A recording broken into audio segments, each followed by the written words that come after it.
يقول خلى الدعاوي يا رفيقي سهالات، والله ما به شيء يجرح ويقهر.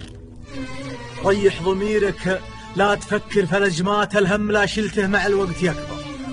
لا تكترث من هرج عاذل وشمات، من كان قد القول فالوجه يظهر. ولا تلتفت لو تسمع أصوات وأصوات واصل، ولا تشتاط من حس الأغبر.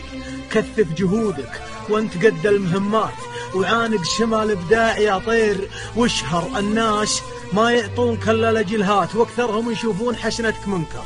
لأنك وصلت يلحقونك ملامات، ولأنك قدرت وغيرك يقول ما اقدر، ولأنك كسبت يجيك منهم عداوات، ولأنك برزت اسمك على كل منبر، ولأنك تجاوزت المحن والصعوبات، ولأنك شهرت تحط من تحت مجهر، ولأنك تعليت الجبال المنيفات، ولأنك بعد هذه يحق لك تفخر. افخر وتلقى من يشابهك بالذات.